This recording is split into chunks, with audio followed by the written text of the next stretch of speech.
Hey, good afternoon. Welcome to Friday's Inside Look by Brooks. Steve Brooks here. Hope everybody is doing well and had a good week and looking forward to a weekend.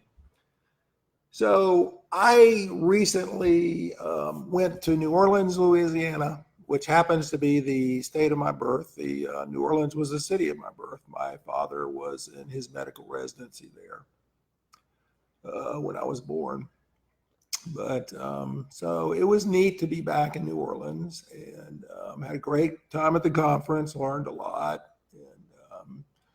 But as a side note, we went to the World War II Museum there, which is in New Orleans. My brother had been to it and highly recommended it. And so my first question, why is the World War II Museum doing it in New Orleans? I thought that because it's of national interest that it would be in Washington, but apparently here's kind of the backstory for the museum. When the movie Saving Private Ryan came out, after the movie was over with, apparently Steven Spielberg and Tom Hanks started getting all these veterans sending in war memorabilia, and so they got a whole warehouse full, and they started thinking, we have to start a museum. And there was I don't have his name here, but there was an individual who wrote a book about World War II who kind of coordinated the effort with those guys to start the museum. And they picked New Orleans because New Orleans was the city that they figured it impacted the war more than any other city. And the reason for that was that the Higgins boats, the boats that would carry the troops up to the beaches, and then the door would drop, and the troops would go into the beach. Those were the boats that President Eisenhower said won the war. And because I think 30,000 of those boats were produced and made in New Orleans and Louisiana, they put the World War II Museum. Let me tell you about this museum. I've been to museums in Paris, Spain, London, Budapest, Washington, all over the world. And I have never been to a museum that impacted me more than this museum. This is an incredible museum. Little things that apparently after World War I, the United States had become an isolationist nation.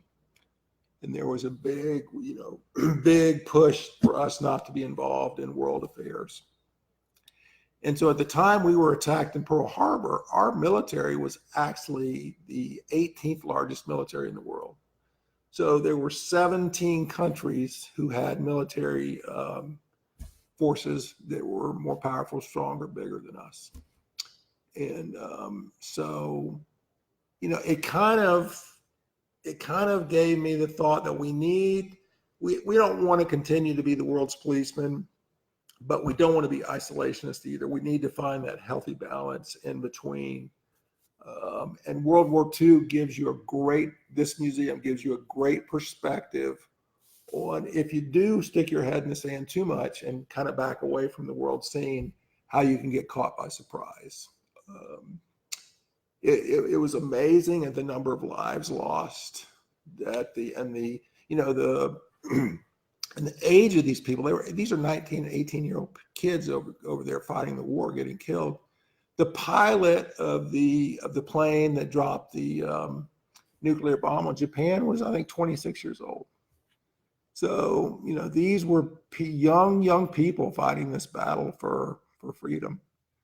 So I highly recommend that anybody, especially with school-age children, that if you visit New Orleans, this is a must-see because it gives a real good perspective on freedom and the cost of freedom and what our country and so many hundreds of thousands of men and women went through to deliver that freedom for us.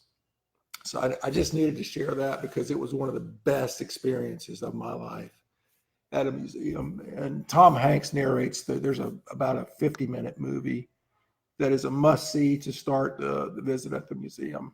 And it's there at the museum, and he does a great job narrating it. That's really all I wanted to talk about today. I appreciate the freedom we as a country have. And that's what our firm stands for is individual rights and freedom. And we stand up for people and look out for their rights. And so I want to apologize. I've missed a few Fridays. I think one Friday we had July 4th off. We took the next day off too. And then one Friday I was in New Orleans. And then one Friday we had a technological problem. So I'm going to get back on track and be here every Friday. I've had a number of people ask me where I've been. So just glad to be back and look forward to seeing you guys every Friday at 3 o'clock. If you have any questions about anything, feel free to email me, steve@brookslawgroup.com. And feel free to Google the National World War II Museum in New Orleans.